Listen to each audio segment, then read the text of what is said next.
జీడిమెట్లలో జరిగిన ఒక దారుణమైన ఘటన మనం చూస్తూ ఉన్నాము. ఈ నేపథ్యంలోనే నిన్న శివ హంతకుడు ఎవరైతే ఉన్నారో తన తల్లి మాట్లాడిన తీరు నిజంగా అందరికీ ఆశ్చర్యపరుస్తోంది. అసలు తల్లి అనాల్సిన ఆవిడ ఈ విధంగా ప్రవర్తిస్తారా? ఈ విధంగా మాట్లాడాలా? అయితే ఇలాంటి పరిణామాలు గనక చూసుకున్నట్లయితే సమాజంలోనే రేపొద్దున తల్లిదండ్రులు ఎలా తయారవుతారు? లేకపోతే పిల్లలు ఏ విధంగా తయారవుతున్నారు అని చెప్పి ఈమె మాట్లాడిన విధానం చూసిన తర్వాత అందరూ కూడా భయపడుతున్న పరిస్థితి ఉంది. సో దీని గురించి మాట్లాడితే ఇవాళ మనతో పాటు సీనియర్ జర్నలిస్ట్ దుర్గా వడ్లంనేని గారు ఉన్నారు. నమస్తే మ్యామ్. నమస్తే అండి. రైట్. ఒక కూతురు తల్లిని చంపడం ఒక ఎత్తయితే, ఆ హంతకుడిని తల్లి సమర్థించడం మరొక ఎత్తనే చెప్పాలి. నిజంగా ఆమె నవ్వుతూ, నా కొడుకుని నేను తెచ్చేసుకుంటాను, వాడు చేసిన దాంట్లో తప్పేముంది, ఇలా ప్రవర్తించే వాళ్ళని అలాగే చంపాలి అని చెప్పి డాష్ డాష్ ఆమె మాట్లాడిన మాటలు విన్నాం. సో అసల తల్లిదండ్రులు ఇది చూసిన తర్వాత ఎలా తీసుకోవాలి? సొసైటీ ఏమైపోతుంది? ఎందుకు ఈ విధంగా తయారవుతున్నారు? ఇప్పటివరకు పిల్లలు అనుకుంటే ఇప్పుడు తల్లిదండ్రులు. ఏం చెప్తారు మ్యామ్? తోటకూర నాడే చెప్పలేదురా కొడుకా అని ఒక ఇది ఉంది సామెత. ఒక చిన్నప్పుడు చెప్పకపోవటం వల్ల అబ్బాయి దొంగయ్యి రాజుగారి అంతఃపురంలో దొంగతనం చేసి పట్టుబడతాడు. పట్టుబడ్డాక అతనికి ఉరిశిక్ష వేస్తారు. వేసినప్పుడు అతని చివరి కోరిక అడుగుతారు. అడిగితే మా అమ్మగారితో మాట్లాడాలంటాడు. తల్లి చాలా ఆనందంగా వస్తుంది, వీడేదో నాకు ఆస్తుల గురించి చెప్తాడేమో. తల్లి విచారంగా ఉండదు. కొడుక్కి ఉరిశిక్ష వేయబోతున్నారు, వీడెక్కడో నిధి దాచాడు, నాకు చెప్పాలనుకుంటున్నాడు అనుకుని వస్తుంది. అప్పుడు తల్లి చెవి గట్టిగా కొరుకుతాడు పిల్లాడు. కొరికి అంటాడు, అమ్మా నేను తోటకూర దొంగతనం చేసిన రోజు నువ్వు చెప్పి ఉంటే తప్పని, ఈరోజు నేను ఇంత స్థితికి రాను, ఇవాళ నా ప్రాణం పోయేది కాదు, నన్ను మంచి బాటలో నువ్వు పెట్టలేదు తల్లిగా. ఇది ఎందుకు చెప్తున్నానంటే నిన్న శివ తల్లి ఏదైతే మాట్లాడారో అసలు తప్పు ఆవిడలో కనిపిస్తుంది మనకి. అంటే పిల్లలు ఒక చెడు మార్గంలోకి వెళ్తుంటే దాన్ని నివారించాల్సిన బాధ్యత ప్రతి తల్లిది. సో ఇక్కడ కొడుకు తప్పు చేస్తే అంటే 100% తల్లిదండ్రుల బాధ్యత అని నేను అంటల్లా. కొంతవరకు వాళ్ళ బాధ్యత ఉంటుంది. ఇప్పుడు మంచి మార్గంలో వెళ్ళి వాళ్ళు మంచిగా మార్కులు తెచ్చుకుని, మంచిగా సీట్లు తెచ్చుకుని, వాళ్ళు ఉన్నత స్థితికి వెళ్ళినప్పుడు నా కొడుకు ఇంత బాగా చేశాడని మెచ్చుకుంటారే. ఒక తప్పు చేసినప్పుడు వీడు నా కొడుకు తప్పు చేశాడు, దండించండి అని అదే తల్లి చెప్పాలి. ఇక్కడ అందుకు భిన్నంగా శివ ఎవరైతే ఉన్నాడో మర్డర్ చేసిన అబ్బాయి, ఆ అబ్బాయి కూడా మైనర్ అనుకుంటా. సో ఆ అబ్బాయి తల్లి నిన్నను ఎంత నవ్వుతూ ఎంత కూల్గా ఆవిడ మాట్లాడుతున్నారు. చంపేయడం మంచిదే, చంపేసేయాలి అంటుంది ఆవిడ. ఇంకొక బూత్ మాట కూడా అంటే అది తెలంగాణ అలవాటు అనుకోండి, దాన్ని మీరు తప్పుగా తీసుకోకూడదు. అంటే ఒక్కొక్క slang, that is Telangana slang. So అది మనం కన్సిడర్ చేయక్కర్లేదు. కాకపోతే నేను అనేది ఏంటంటే చెప్పిన విధానంలో ఆవిడ నవ్వుతూ చంపేయడం మంచిదేనండి, దానిదే ఉంది, నా కొడుకులు నేను విడిపించుకుంటా 4 రోజులు పోయాక అంటుంది. అంటే ఇక్కడ 2 రకాలు. ఒకటి పోలీస్ వ్యవస్థ అంత బలహీనంగా ఉందా? 2 నీ కొడుకు తప్పు చేస్తే చంపేస్తే ఒక నిండు ప్రాణాన్ని నువ్వు ఆ రకంగా చేయటం ఏంటి? అసలు మనకు అర్థం కాదు. అంటే ఈ మధ్య కాలంలో మనం చూస్తున్నామండి, మహిళలు చాలా అంటే కరడుగట్టి నేరస్తుల్లాగా అయిపోతున్నారు. అంటే మనుషుల్లో ముఖ్యంగా తల్లిలో మాతృత్వపు ఛాయలు ఎందుకు చచ్చిపోతున్నాయి? అసలు ఆడది అంటేనే 9 నెలలు కని, పెంచి వాళ్ళని ఒక ఉన్నత స్థాయికి తీసుకెళ్తుంది. వాళ్ళు చాలా సున్నితంగా ఉంటారు, సున్నిత మనస్కులుగా ఉంటారు అనే ఆడవాళ్ళు ఇటీవలి కాలంలో ఈ జరుగుతున్న హత్యలు కావచ్చు, లేతే అక్రమ సంబంధాలు, లేదు కావాలని పెళ్లి చేసుకుని చంపటాలు ఏది తీసుకోండి మీరు. పిల్లల్ని కిరాతకంగా కొట్టడాలు, వాళ్ళని వాతలు పెట్టడాలు అసలు ఒకటని కాదండి, రకరకాలు. సో ఇక్కడ శివ తల్లి కూడా ఇంత కరడుగట్టి నేరస్తు సారీ ఇంత కరడుగట్టి నేరస్తురాల్లాగా ఆవిడ మాట్లాడటం చాలా చిత్రంగా ఉందండి. చాలా బాధగా ఉంది ముందు. అంటే ఒక మహిళ అయ్యుండి ఆవిడ ఒక మహిళగా అలా మాట్లాడటం అనేది మనం తీవ్రంగా ఖండించాలి. అంటే పిల్లలు నేర ప్రవృత్తికి అలవాటు పడుతున్నారంటే ఖచ్చితంగా తల్లిదండ్రుల బాధ్యత కొద్దో గొప్ప ఉంటుంది. సో ఇందులో కొడుకు ఆ రకంగా అవ్వటానికి ఈవిడ బాధ్యురాల. రెండోది, ఈ జరిగిన మొత్తం ఇన్సిడెంట్ మనం చూస్తే ఈ అమ్మాయి ఇప్పుడు ఉన్న తల్లి ఎవరైతే తల్లిని చంపారో ఆవిడ సవతి తల్లి అని తెలుస్తుంది. ఇక్కడ 2 అంశాలండి. ఇప్పుడు పిల్లల్ని పెంచడం కోసం మగవాళ్ళు రెండో పెళ్లి చేసుకోవటం. వాళ్ళు చేసుకునేటప్పుడు బాగానే ఉంటారు, తర్వాత హెరాస్ చేసేటప్పుడు తండ్రికి తెలుస్తుందో లేదో తెలియదు. కొన్ని సందర్భాల్లో తండ్రికి తెలుసున్నా కూడా మాట్లాడలేడు. అంటే నేను అనేది ఏంటంటే, మీరు పెళ్లి చేసుకునేటప్పుడు మీకు ఆల్రెడీ పిల్లలు ఉంటే మీరు చాలా నిర్ణయాలు తీసుకునేటప్పుడు ఆలోచించి నిర్ణయాలు తీసుకోండి. చాలా మంది తల్లిదండ్రులు అంటే తల్లి చచ్చిపోయాక తండ్రులు పిల్లల కోసం పెళ్ళిళ్ళు చేసుకున్న వాళ్ళని చాలా మందిని చూశాను నేను. సాధారణంగా మహిళలు అలాగా ఉంటారు. అయితే ఇక్కడ ఎందుకు ఒక మహిళ ఈ రకంగా మారిపోతుంది? తను ఇష్టపడి పెళ్లి చేసుకున్నా, ఇష్టం లేకుండా పెళ్లి చేసుకున్నా, ఒక పిల్లని అంటే ఆల్రెడీ అక్కడ వేరే వాళ్ళు కన్న పిల్లని చూడడంలో ఆవిడకి ఆ వివక్ష ఎందుకొస్తుంది? నువ్వు మాతృమూర్తిగా నువ్వు మళ్ళా ఒక పిల్లనో, పిల్లాడినో కన్నాక మళ్ళా ఆ సవతి పిల్ల మీద ఎందుకు మీరు ఈ రకంగా అమానుషంగా ప్రవర్తిస్తారు? ఇక్కడ అమ్మాయిలో అంటే ఇప్పుడు ఇంత కఠినంగా తల్లిని చంపించిందంటే, ఆ పిల్లలో తల్లి చనిపోయాక ఈవిడని పెళ్లి చేసుకున్నాక, ఈవిడ కొట్టడం, సాధించటం ఇవన్నీ అమ్మాయిలో ఒక రకంగా సైకలాజికల్‌గా ఆ అమ్మాయికొక ఎవర్షన్ వచ్చేసింది తల్లి మీద. అంటే తల్లి ఇలా ఉండడం ఏంటి? నేనేం తప్పు చేశాను? అనే భావన అమ్మాయిలో వచ్చుండొచ్చు. అంటే ఇది మనం ప్రతీదీ కూడా ఒకే కోణంలో చూడకూడదు. ఓకే. ఇప్పుడు ఒకళ్ళు తప్పు చేసినప్పుడు తప్పు చేయడానికి దారితీసిన పరిస్థితులేంటి తెలుసుకోవాలి. ఇక్కడ మనం ఆలోచిస్తే నిన్నటి వరకు మనందరం కూడా అమ్మాయి మీద చాలా కోపంగా ఉన్నాము. ఏంటి ఒక తల్లిని పట్టుకుని ఇలా చంపుతుందా అని అనుకున్నాం.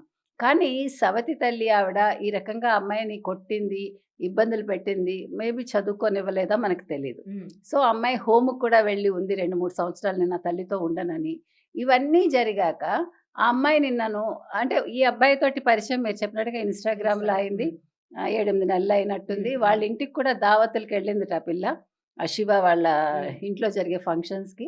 మరి ఎందుకని ఆ అమ్మాయి వెళ్ళిపోయింది అనే దానికి తల్లి కూడా జవాబు చెప్పాలి. కానీ తల్లి అన్‌ఫార్చునేట్‌లీ అక్కడ లేరు. అంటే ఇది వన్ సైడ్ కాదు. అంటే ఇదేదో మామూలుగా కోపం పెట్టుకొని తల్లిని చంపించటం కాదు. ఆ అమ్మాయిలో ఒక కోపం, కసి పెరిగిపోయాయి. పెరిగిపోయాక తల్లి దానికేదో ఆజ్యం పోసింది. సరే ఆ పిల్లాడిని చేసుకోవడం ఆవిడకి ఇష్టం లేదు. ఈ పిల్లకి హార్డ్‌లీ 16 సంవత్సరాలు ఇవన్నీ బావున్నాయి. ఆవిడ ఏమనుండాలి? 16 ఏళ్ళు కదా! 18 ఏళ్ళు రాని నువ్వు చదువుకో. అంతకుముందు ఆ పిల్లాడు ఇంటికొచ్చినప్పుడు ఎందుకు ఈవిడ అలౌ చేశారు మరి? ఈవిడ అలౌ నైట్ చేశాక అయిపోయిందని చెప్పి ఇంట్లో పెట్టి భోజనం చేసి తెల్లవారి పంపించారంట అది కదా! ఎక్కడో తేడా కొట్టింది. హ్మ్. అది ఏంటి అనేది మనకి తెలీదు.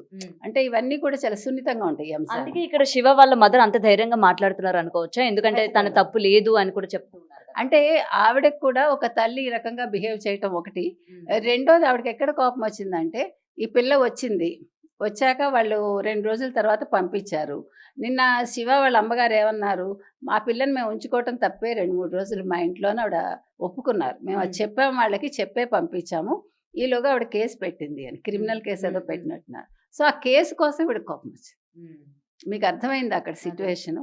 అంటే ఈవిడ ఫుల్‌గా ఇప్పుడు ఈ చనిపోయిన తల్లి ఎవరైతే ఉన్నారో ఆవిడ 100% మంచి మనిషిగా మనకు అనిపించట్ల.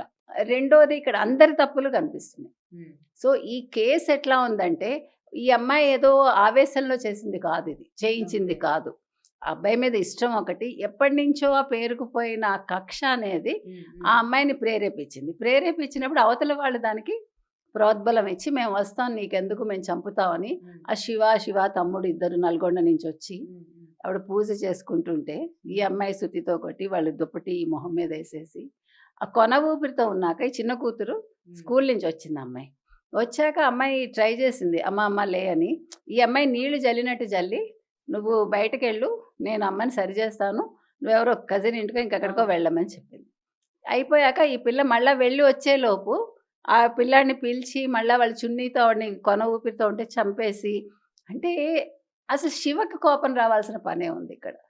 కోపం ఆ అమ్మాయిది. ఇప్పుడు మీరు ఇటీవలి కాలంలో జరిగే సంఘటనలన్నీ చూస్తే మనం అక్రమ కేసులు కావచ్చు, లేదు ఇట్లాగా ఈ రకంగా తల్లిని చంపటం కావచ్చు.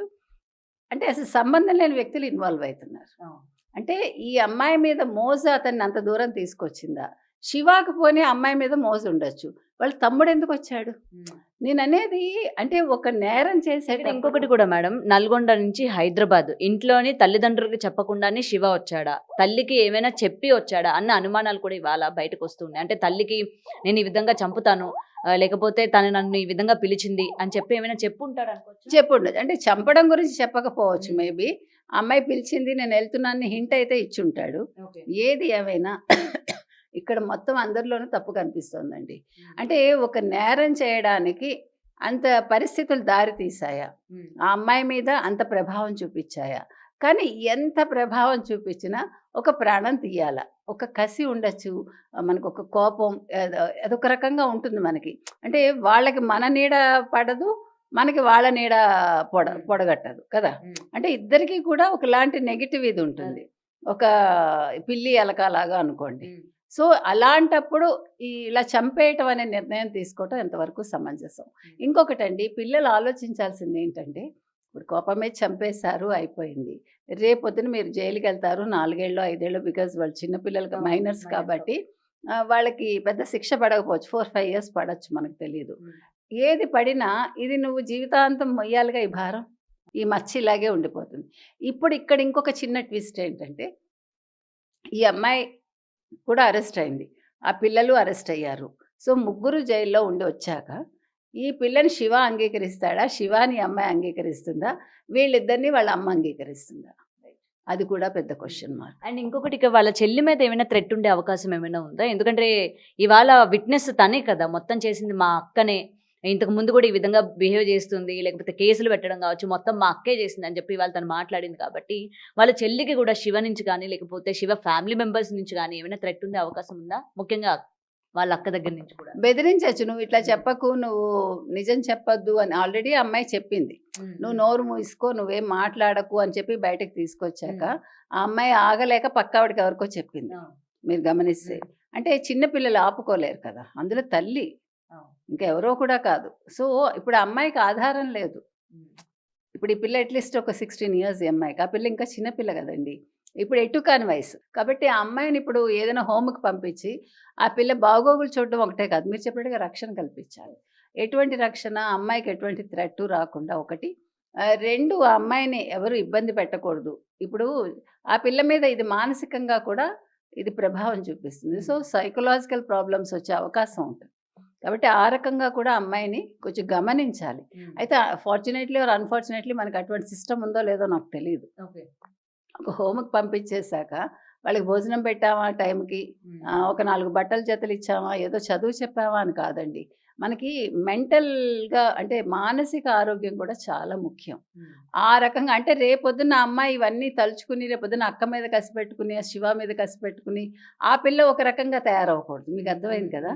సో ఇప్పుడు ఆ అమ్మాయి నేను చదువుకుంటాను ఇప్పుడు బాగానే చెప్తోంది ఆ పిల్ల, కానీ నైట్ మేర్ కదా ఆ పిల్లకు కూడా.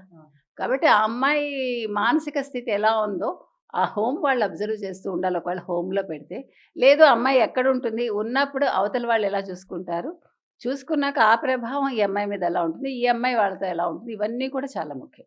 ఏమంటే పిల్లల్ని కండం ఒకటే కాదండి మన బాధ్యత, వాళ్ళని జాగ్రత్తగా పెంచాలి.